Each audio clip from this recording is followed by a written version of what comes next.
Welcome back, PreCalculus. Here's our last video for section 2.1.1. We're going to graph some functions that have rational exponents. So remember, our two basic functions that have rational exponents are, say, x to the 1/2. What is that the same as?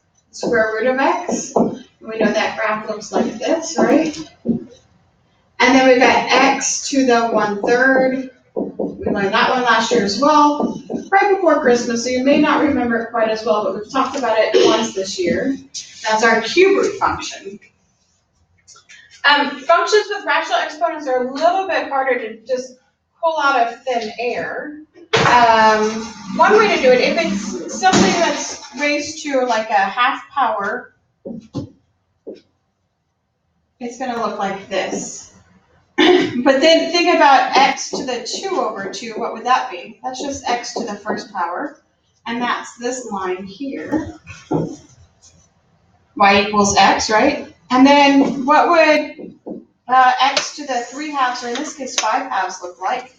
It's going to look a little bit more like this, kind of like a square root, but going the other direction. So depending on how close we are to 1, it's going to be up here. If it's like x to the 1/10 maybe, it's going to look more like this. And then anything bigger than 1 is going to flip this square root. We're going to make it start curving up and look more quadratic, maybe we say, in nature than square rootish in nature. Okay, so that's just real fuzzy, right? Nothing really set in stone. I don't really expect you to be able to graph these without a calculator, because we have calculators for a reason. But it's good to be able to do it just in case it does pop up on like an SAT or a calculus math entrance exam for college.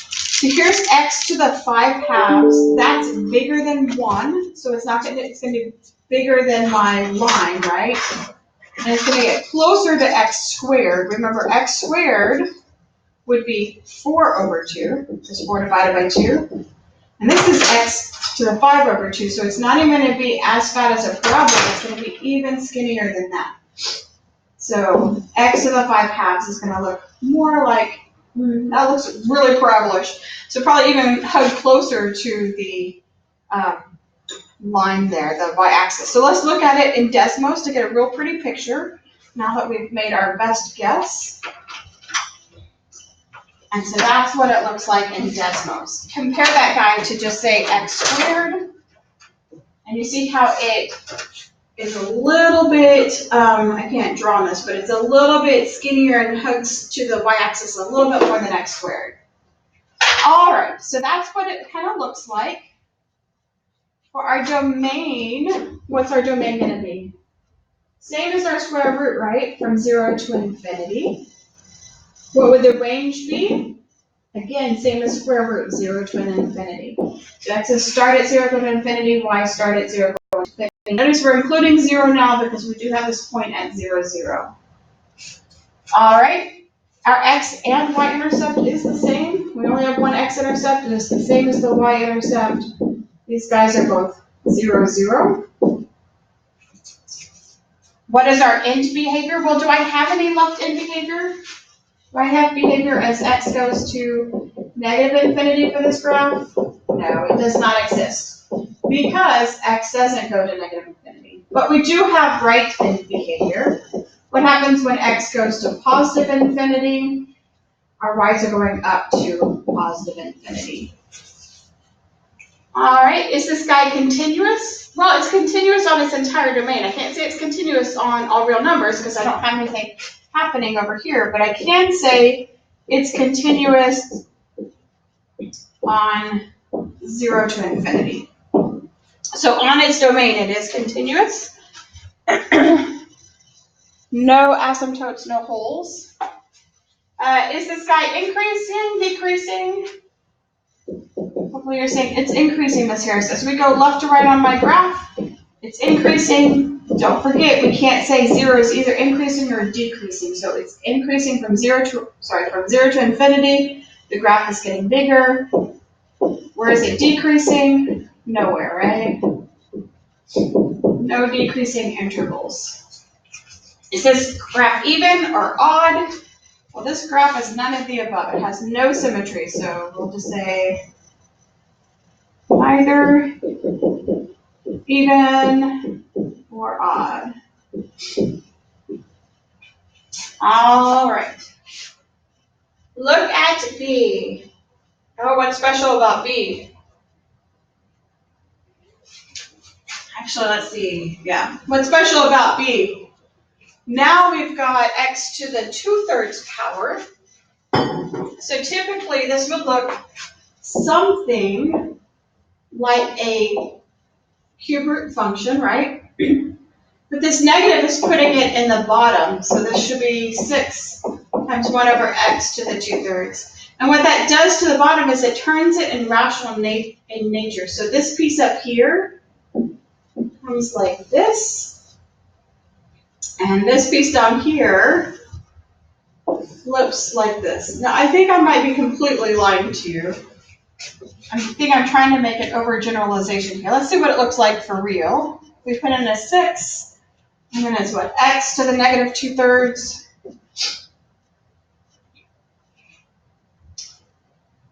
X. Raise that up to the negative 2/3 power. Yeah, I knew I was getting it wrong. There's the x squared. Take that out of there. So notice I got the right-hand side of the graph okay, but the left-hand side of the graph, oh, I think it's because of this 2 over here. Because of this 2, because it's squaring it, it's taking this piece that would be down here and moving it up here. So this is where it gets extremely tricky with these rational exponents. Again, I'm not trying to get you guys to graph this by hand. You'd be able to put this into a calculator, or I'd give you a picture of the graph. And so that's what it looks like for B. 6x to the negative 2/3. What I do hope you do realize is that this is rational in nature instead of like a square root in nature. All right, so let's do our analysis. Domain for this guy, just like a rational function, is negative infinity to 0, 0 to infinity. What's happening at 0? We have an asymptote. What's our range? 0 to infinity. I can't include 0 again because I have an asymptote there. Since there's an asymptote on the x and the y-intercept, we do not have x or y-intercepts. Sorry, because there's an asymptote on the x-axis and y-axis, we do not have x or y-intercepts. End behavior, the limit, as x goes to negative infinity. When we go to negative infinity, where's g of x headed? As x goes to negative infinity, our y's are getting close to that asymptote, which is at 0. The limit of our right end behavior. Again, as our x's are getting bigger, my y's are coming down and getting close to 0. Where we increase, continuity. What kind of discontinuity do we have for these rationals? An infinite discontinuity. How do you know? Because right here at that asymptote, they're going off to infinity on either side. So infinite discontinuity at x equals 0. We are increasing. My graph is getting bigger from negative infinity to 0. As I go from 0 to infinity, though, my graph is getting smaller. So we're decreasing from 0 to infinity. Don't include those endpoints when we're talking about increasing or decreasing. Is this guy even or odd? Well, I drew this graph horribly, but this would be an even function. This piece here should look exactly like this piece over here. It doesn't because I'm a human, but as we look at Desmos, you can see that it does. All right, go ahead and pause your video. I want you to try to take your best stab at what you think might be happening in the graph. Then go check Desmos, see if you got it right, and then analyze your graph. All right, welcome back. I hope you've taken a moment to analyze some graphs. So we got 2x to the 3/4. Look at that guy in Desmos. 2x to the 3/4 would look something like that, right? It's real close to 1 over 1, which means we're going to be real close to being aligned here. But it's also got that square root characteristic in that it starts at 0, 0. So it's getting real close to being that line, but it's still going to have quite a square root hint of a curve there, and it's going to start at 0, 0. So our domain is going to be 0 to infinity, and this is all because this guy down here is even. Range is also 0 to infinity. We do have an x-intercept and a y-intercept. They are both the same point, and that point is 0, 0. We do not have left-in behavior. Why not? Because we are not going to negative infinity with our graph. It stops at 0. What is our right-in behavior? The limit is x goes to infinity of h of x. As we go to infinity with x's, our y's are headed off to infinity. We are continuous, not on all real numbers, but on our domain, which is 0 to infinity. We are increasing across the whole domain. As I go right to left, we're always getting bigger. Oh, Miss Harris, don't include that endpoint for the increasing interval. Do we have any decreasing intervals? Nope. We're always increasing. And then it says even or odd, none of the above. Nothing happening on the other side of the y-axis or across the origin, so neither. All right, what did you get for a 10x to the 5/3? Well, it's got the 1/3, or it's got 3 in the denominator. So this guy, well, it doesn't have a negative, so it's not going to be rational in nature. I'm guessing, let's see, 3 over 3 would be 1. So normally this would be like 1/3, right? And 3 over 3 would look like this. And then x cubed, if it was like x cubed, it would get more like that. But x cubed would be 9 over 3. So I'm guessing it's somewhere between this line here and here. So here's my stab at it. I think it's going to look something like that. I have a feeling I'm off, but let's see what it looks like. 10x to the 5/3, because that vertical stretch is probably going to do fun things to it as well. So 10x. It's okay to make mistakes in math. Even teachers do, even mathematicians do. The point is to try to make conjectures and see if you're right or wrong. Hey, that's not bad. Like I said, it's much more skinny than my graph, right? It hugs that y-axis really close, but I kind of got the shape of the graph anyways. Hopefully you can get as skilled at that. I think this black isn't so bad, but this tin really stretches it, and so that's why it gets much more like this and like that. All right, so that's what it's supposed to look like. Let's go ahead and put that up here. It's doing something really skinny like that. What's the domain of this guy? All real numbers. Infinity, positive infinity. Now it looks like it's going to stop right here and have an asymptote, but we know our cubics and cube roots, they keep on going on and out forever.